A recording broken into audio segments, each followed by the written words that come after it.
to start with a video. I was at a leadership conference last week and I learned a ton. And one of them is we're becoming more and more visual creatures. So instead of just me talking, we're going to incorporate some videos. So I'm going to start with that. What we have to understand about developing ourselves and getting better is that it doesn't take brilliance, and it doesn't take a lot of time, and it doesn't even take a lot of effort, but it must be intentional. That's the word I want to implant in your mind for a moment. The fact that you don't get better automatically, you only get better because you intentionally make a decision to get better. And here's my word for you today on Men with Maxwell. Here's how this works. You have to go from being a person of good intentions to a person of good actions. That's the great separator. To develop yourself, you've got to get out of the intending world and get into the doing world. In fact, your good intentions are good intentions, but they're worthless. Totally worthless. The most overrated phrase in the world is good intentions. You're either committed to mediocrity or you're committed to greatness. You're either committed to being productive or you're committed to being non-productive. You're committed to being happy or you're committed to being unhappy. See, whatever you're doing, however you spend your time, that tells you who you are. So think about what it is you like to create in your life experience. On the other hand, you can make the commitment to your life that you don't like the results that you have and that you're going to do something about it. See, that power is available to all of us. People who look at life and decide, I want something different for myself. I made the commitment to do it, and I did it. Why is it that people are frightened by commitment?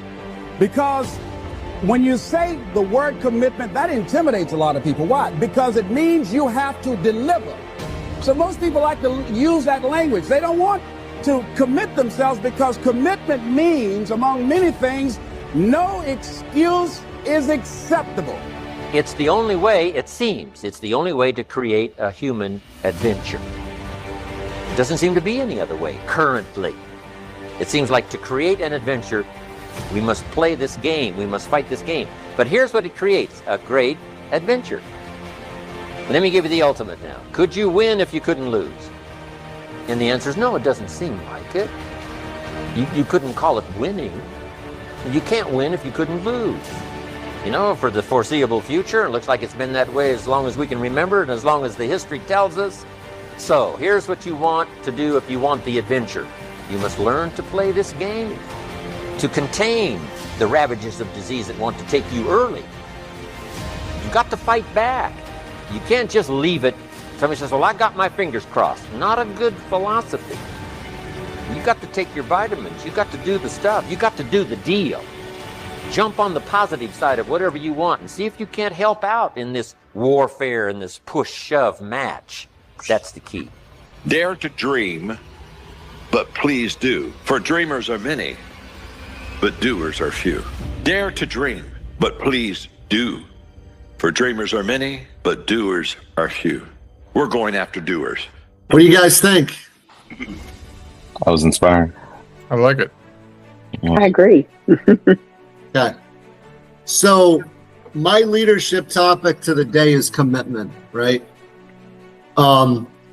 I think everybody on this call has good intentions. I don't question anybody's intentions. I actually think that every single one of you wakes up and you want to do the right thing, right? And you want to accomplish your goals and you want to take it to the next level and you want to grow the business and you want to be part of our team, right? But I don't think everybody has good actions, right? And that's something that I've been thinking about recently.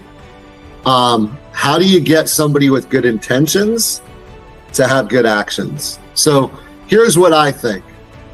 I think we have committed to each and every one of you, right? When every single one of you told us that you wanted to join Lauer Media, you committed to us that you wanted to do a few things. One is you wanted to accomplish financial freedom, right? Two is you wanted to not be micromanaged, right? I tell Perry that I use Perry's example all the time.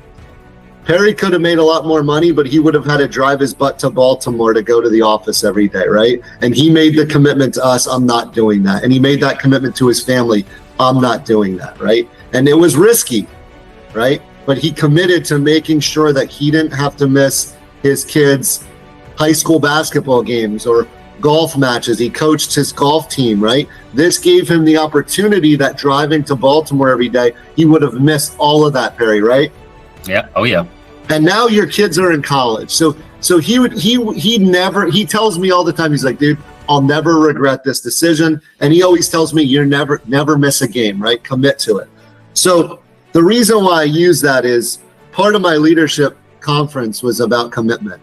And when I think about what we've committed, Jeff has committed to training you guys, right? Has anybody here not been trained? Okay. Jeff has committed to being on calls with you guys. Has he ever told you no to be on a call?